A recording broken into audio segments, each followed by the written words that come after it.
Hello ဒီနေ့တို့ပေါင်မုံရေခဲချောင်းကိုရေ6လီတာနဲ့တည်ထားတယ်အဲ့တော့ရေ6လီတာနဲ့တည်တဲ့အချိုးကိုလည်းခဏနေပြောပြပေးမယ်နော်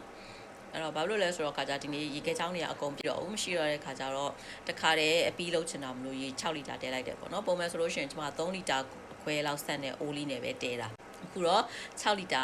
လောက်ဆက်တဲ့အိုးနဲ့တဲထားတယ်ပေါ့နော်အဲ့တော့သူစုကွက်ဖို့တော့ကြာကြီးစောင်းရတာပေါ့နော်အဲ့ဒါမောင်လေးကလာပြောမီတာကားနဲ့တဲ့မြက်ကောမြက်ရဲ့လားမြက်အိမ်နာကလေးတွေကစားနေကြဆိုတော့လာဝယ်စားကြဆိုတော့လှုပ်ထားပြီးရမှာပေါ့နော်အမြဲတမ်းအဲ့လိုမျိုးအဲ့တော့အခုကြိုးထားတဲ့အိုးကြီးကိုပြမယ်နော်ဒီမှာပါဒီအိုးကြီးကစူကိုမစူနိုင်ဘူးတကယ်တော့ရင်နွေးစူတယ်ရင်နွေးစူပြီးတော့ပွက်ပြီးဆိုတော့ခါကြတော့မှတကြားတို့စားတို့နော်နောက်တော့ခါကြတော့ပါဝါတကြားတို့နိုးစီတို့အဲ့ဒါကြီးထည့်ထားတာထည့်ပြီးတော့ခါကြတော့နောက်မှပြောင်းကော်မုံပေါ့နော်ပြောင်းကော်မုံရေအေးလေးနဲ့ဖြော်ပြီးတော့ထည့်ထားတာအဲ့ဒါကိုပြန်စူပွက်ဖို့ကိုတော်တော်ကြာကြီးစောင်းရတယ်ကျမတော့ဟွာလောက်ရှိပြီချင်တာရဲ့နိုင်ဝက်တောင်ကြော်ကြီးချင်တာရဲ့အဲ့လိုပဲစောက်ရတာပေါ့နော်အဖုံးပိတ်လိုက်လို့လည်းမရဘူးလေအဖုံးပိတ်လိုက်လို့ရှိရင်သူကဝေကြမှာဆိုတော့ဝေကြရင်လှုပ်ရှုပ်တယ်ပြီးပွားကုန်တာအဲဒါကြောင့်မလို့ဒီလိုပဲစိတ်ရှိလက်ရှိနဲ့ပြန်စုပွဲအောင်လုပ်ရပါတယ်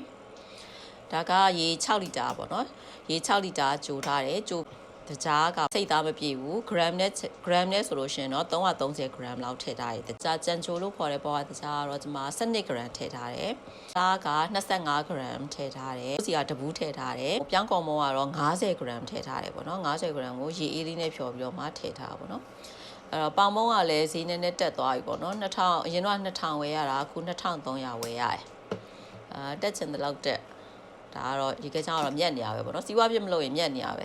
စီးပွားပြစ်လို့ရင်တော့ဟိုတွက်ဒီတွက်သိရမလားမီတာကတို့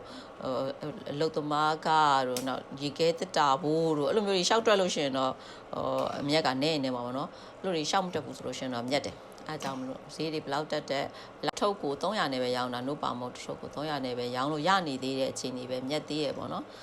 quality ကလည်းခက်ကြဲပဲရတာပေါ့နော်300ဆိုတော့ထုတ်300တန်းဆို quality ကခက်ကြဲပဲရတယ်ဒါပေမဲ့စားလို့ကတော့ကောင်းတယ်လို့ပြောကြတာပဲကလေးတွေကတော့ပြောင်းကော်မုံတွေများထည့်ထားလို့ရှိရင် तू ကဟိုပါပေါ့အပေါ်ရေးကြီးကြာလေးကြိုရတယ်ကြာလေးကြိုပြီးတော့မှအဲ့ဒါမှပြောင်းကော်မုံကပွားတာအဲ့ဒါပဲပြီးလို့ရှိရင် तू ကအပေါ်မှာမလိုင်းလို့မျိုးခဲသွားတာပေါ့နော်အဲ့ဒါကြောင့်မလို့ဟိုမျိုးရေကလည်း6လီတာဆိုလို့ရှိရင်နည်းနည်းခန်းသွားပြီပေါ့နော်ခန်းပြီးတော့လိတ်ဟိုပါလေးမလိုင်းဘက်နေရာမှာခန်းသွားတဲ့အတွက်ကြောင့်မလို့6လီတာနဲ့200 ml လောက်ထည့်ထားတာပေါ့နော်200 ml ကတော့ပြောင်းကော်မုံဖြော်တဲ့ဟွာပေါ့ရေအေးပေါ့အဲ့ဒါ